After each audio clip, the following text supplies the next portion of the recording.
Discord in Childhood by D.H. Lawrence, 1885 to 1930.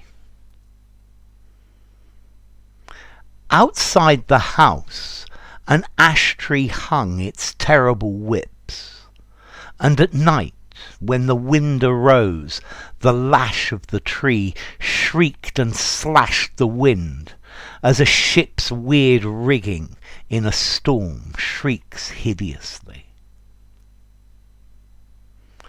Within the house, two voices arose in anger, a slender lash whistling delirious rage, and the dreadful sound of a thick lash booming and bruising until it drowned the other voice in a silence of blood neath the noise of the ash.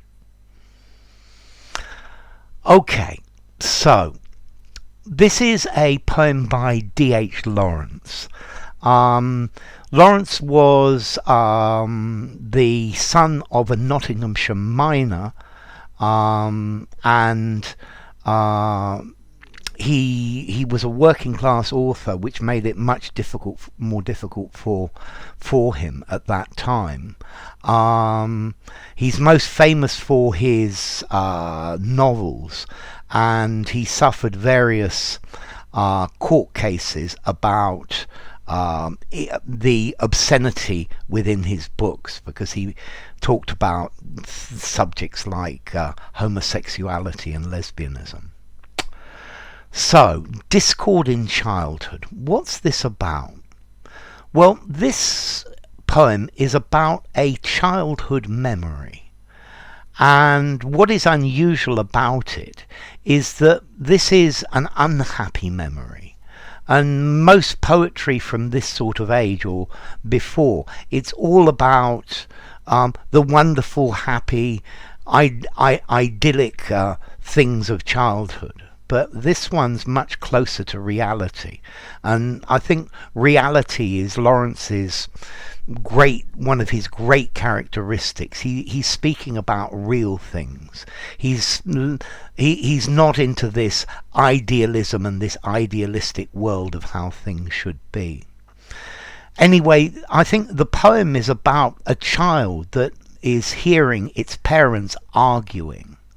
And there's this argument between the child's mother and the father. And it doesn't say what the argument is about, but this is just setting the whole scene. Now, if we look at the first stanza, this is talking. The whole thing is like a metaphor for the argument, and it's describing a scene. It's giving us a metaphor for what the argument was like, for the feeling. So outside the house, an ash tree hung its terrible whips. So there's an ash tree outside the house, and the branches of an ash tree, these are very, very bendy. They're very whippy. I think they used to beat children with ash sticks because they're very whippy and they hurt a lot. And at night, when the wind arose, the lash of the tree shrieked and slashed the wind. Okay, so it's night and there's this wind, and the branches of the tree are slashing or lashing backwards and forwards.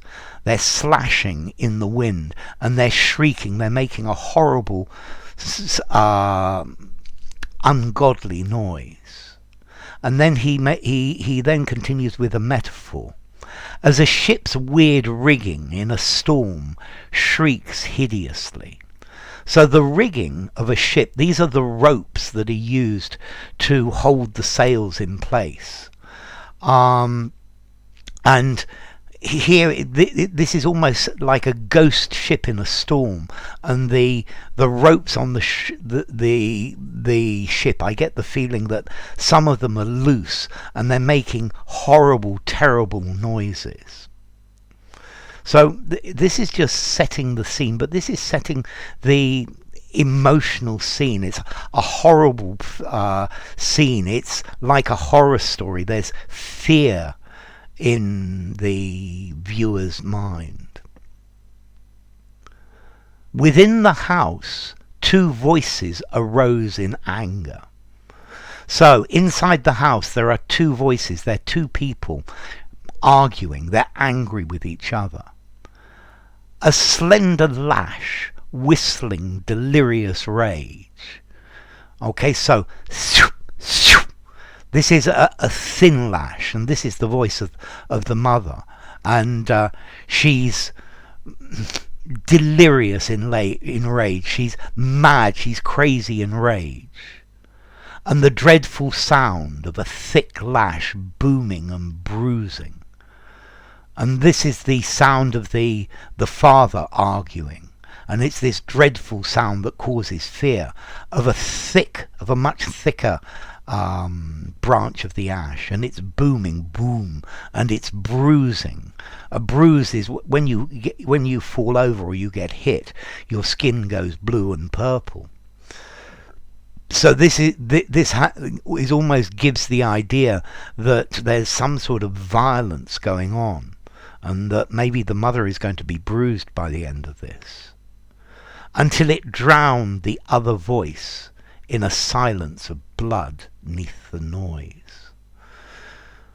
So the father's voice is so loud that the mother's voice cannot be heard. The booming is much louder than the whistling of the whistling lash, and the other voice reduces to a silence, and a silence of blood. So why did he choose this word blood?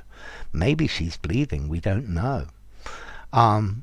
Beneath the noise, so we have the noise from the outside or the outside world, but we have the voice of the argument, or the father's voice, that is drowning everything. So enough. If you enjoyed the video, give it a rating, subscribe to my channel, and I will see you soon. Bye for now. Discord in Childhood by D.H. Lawrence.